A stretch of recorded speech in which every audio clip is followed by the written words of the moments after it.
peu dans leur maison qui vont vous expliquer maintenant. Puis Eric, il a tout un témoignage, c'est pour ça que je dis qu'il doit faire 5 minutes, parce qu'on aura l'occasion de l'entendre une fois, son témoignage au complet. Merci. Merci. Bonjour mes frères, mes sœurs, amis. Eric, Marie Duflo, nous sommes français et très heureux d'être partagés la plupart des dimanches avec vous depuis 1 an maintenant. Merci, Pasteur Luc. J'ai cru qu'il m'avait noté 50 minutes, non? C'est 5 minutes? J'ai mal compris. C'est vrai que si on doit commencer à témoigner ce que le Seigneur a fait dans notre vie, en 50 minutes même ne suffirait pas, tellement il est bon avec nous. Il y a à peu près 3 ans, j'ai eu cet appel donc de faire quelque chose sur Pontarlier. Nous habitons à côté de Pontarlier. Nous fréquentions à ce moment-là donc les assemblées de Dieu en France. Et cet appel était de... Le Seigneur m'avait parlé dans un songe et autres, comme quoi, puis c'était assez récurrent, comme quoi nous devons faire quelque chose sur Pontarlier.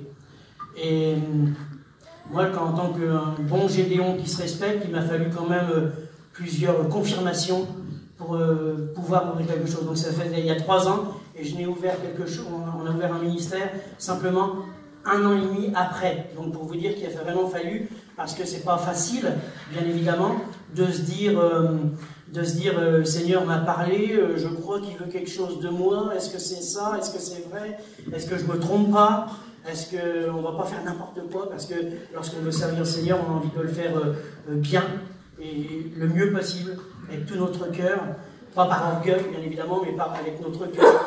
Et cet appel de Dieu, il ne fallait surtout pas se tromper. Donc comme bon Gédéon, comme vous connaissez l'histoire de Gédéon, il a fallu vraiment des confirmations permanentes. On a ouvert donc un ministère, parce que quand vous lisez les évangiles, quand vous lisez l'acte des apôtres, il nous dit qu'il faut bien évidemment faire des disciples, il faut répandre la parole de Dieu aux 4 coins de la terre, il faut guérir les malades, il faut chasser les démons. On n'a pas grand chose à faire, mais on a au moins ces 4 commandements que Jésus nous donne à faire. Et moi, ça m'a vraiment percuté. Et quelque part, on a voulu répondre à cet appel en ouvrant notre maison. En faisant chez nous le mont des Oliviers, en respectant l'acte des apôtres, comme c'est écrit dans la parole. Et on a ouvert notre maison à des personnes. Alors c'était un petit peu sous quelle forme, comment nous allions faire. C'était un peu compliqué, on était 2. Donc pour ouvrir sa maison, c'était pas trop dur, puisqu'à 2, c'est jamais trop dur, puisqu'on vit dedans. Mais d'ouvrir sa maison à des gens qu'on ne connaît pas, voilà, il fallait aussi une grande confiance en Dieu, et donc on a laissé ça entre ses mains et on a ouvert cette maison. On s'est très vite retrouvé à 11, donc ça a été très très vite. Dans ces 11, il y avait 5 personnes qui ne connaissaient pas du tout Dieu, qui s'approchaient de Dieu, et par rapport à des séances tous les samedis, des séances de se rencontrer, comme il est dit dans le psaume 133, qu'il est agréable et doux entre frères de se retrouver ensemble, de demeurer ensemble. Eh bien, on trouvait agréable à chaque fois de se réunir et de se rencontrer le samedi. Bien évidemment, comme le pasteur il dit, c'est pas le but de faire tous pareil. Il n'y a aucune obligation à faire quoi que ce soit. Il faut simplement, moi je pense, c'est toujours agréable de se retrouver entre nous. Le but n'est pas non plus de faire la concurrence à l'église locale, mais dans l'église primitive, c'est comme ça qu'ils faisaient. Ils se retrouvaient entre frères et sœurs chez eux pour prier, pour partager, pour donner des témoignages, pour faire un parcours autour de la parole de Dieu, faire des études bibliques. Eh bien, nous, c'est ce qu'on fait. Et on donne aussi cet enseignement. Et on a pu faire encore 5 baptêmes cette année, parce que des gens qui ne connaissent pas Dieu, qui s'approchent de Dieu, qui sentent cet amour fraternel, et qui n'ont pas forcément connu une église locale, ou même des gens qui ont connu une église locale, mais qui sont aussi partis pour X raisons, eh bien, il faut savoir aussi qu'il y a une église à l'extérieur, et qui ont besoin aussi de cette parole de Dieu. Et bien, nous, on s'est engagés à servir le Seigneur dans ce sens, et d'apporter cette parole de Dieu au sein de notre domicile, où on accueille des gens. On se retrouve à 8, on se retrouve à 4, on se retrouve à 11, on peut se retrouver à 15, c'est pas grave.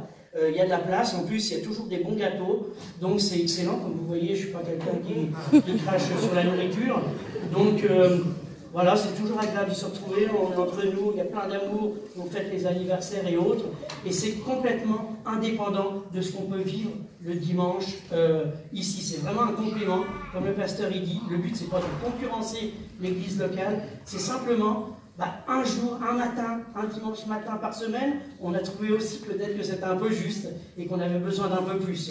Et on avait donné 2 heures à 17, de 14h à 17h pour se réunir, et souvent ça va plus loin, on est obligé presque de virer les gens de chez nous, pour que, parce que, alors c'est un grand mot, virer, c'est entre guillemets, bien évidemment, mais ça peut aller comme hier jusqu'à 9h30 du soir, parce qu'on est bien ensemble. Ça nous fait plaisir d'être ensemble, on parle de Dieu, on a un discours, le même discours chacun, et c'est agréable de servir Dieu dans ces conditions. Et c'est autre chose que, on se voit dimanche, c'est super, on est bien, on est content, on se voit, on se fait des gros bisous, c'est bien, mais il y a encore plus de chaleur lorsqu'on arrive encore à amener cette communion fraternelle au sein de son domicile. Je vais laisser Marie discuter, parce que si on laisse le micro, c'est plus 5 minutes, c'est un quart d'heure. Et donc, je vais laisser Marie, parce que derrière tout ça, comme ça a été dit dans les différents cultes ces dimanches, il y a aussi beaucoup de bénédictions au sein de notre famille, au sein de nos enfants, au sein des gens qui viennent chez nous. Et vraiment, on sent la main du Seigneur.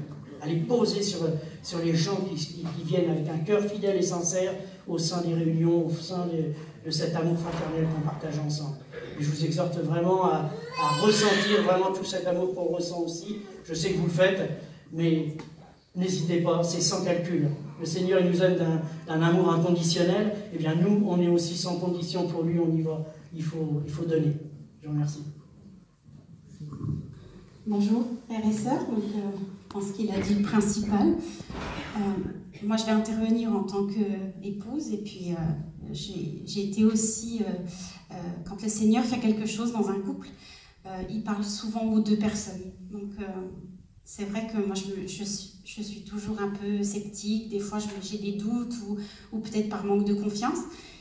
Et en fait, le Seigneur, un jour, je lui ai dit, mais Seigneur, qu'est-ce qu'on peut faire pour toi?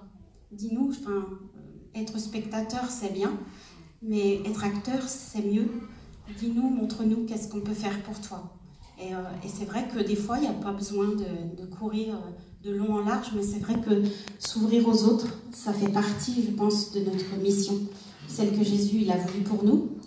Et c'est vrai que, en complément de ce qu'on fait chez nous, dans notre maison, on accueille des gens, bien évidemment, qui connaissent des fois pas du tout le Seigneur. On peut les accompagner, on peut les amener, comme on a fait cette année, vraiment les amener jusqu'au baptême, c'est-à-dire à devenir disciples aussi. Et puis, on a aussi des petites sorties extérieures, où on va aussi faire, alors on fait souvent, nous, on a l'habitude des câlins gratuits, des free hugs. Alors, c'est un petit complément qu'on fait aussi à l'extérieur. Ça nous permet, en fait, de pouvoir approcher les gens avec douceur et avec amour, et pas leur sauter dessus, forcément en leur criant « repens-toi ». Non, c'est vraiment de l'amour qu'on veut donner autour de nous. Ça nous permet de pouvoir leur laisser un évangile. Et puis dans mon cœur, je me dis toujours, suffit d'une personne qui soit touchée par cette écriture, par cette parole, par cet évangile. Voilà, donc ça fait partie aussi de ce qu'on fait chez nous. Et puis c'est merveilleux, parce qu'on se rend compte que vraiment on n'est pas tout seul, quoi. Des fois je me dis, mais c'est incroyable comment Dieu des fois peut conduire les choses. On sent vraiment son amour, son appui. Et puis on m'a toujours dit, ce qui compte, c'est on le fait vraiment dans l'humilité, pas pour nous-mêmes, parce que nous on a déjà ce qu'il faut avec le Seigneur, il nous donne tout ce qu'on a besoin, il pourvoit en tout. Mais c'est vrai qu'on est des ouvriers. Et moi, j'ai compris dès le début qu'on a tous une mission. Peu importe, après, chacun, une fois qu'on est disciple, chacun a son appel, chacun a son plan. Certains seront évangélistes, d'autres pasteurs, d'autres vont s'occuper de l'école du dimanche. Chacun a les choses de prévues pour soi. Nous, le but, c'est pas de dire à chacun, il faut faire ci ou il faut faire ça. C'est très libre, parce qu'on a la liberté en Christ. Et ça, c'est vraiment pour nous très motivant. C'est bénéfique, parce que c'est vrai que, comme disait Eric tout à l'heure, on a beaucoup de bénédictions dans nos vies, que ce soit dans tous les domaines. Vraiment, Dieu est fidèle en toutes choses. Voilà. Et merci à Luc d'avoir qu'on ait pu témoigner. Merci.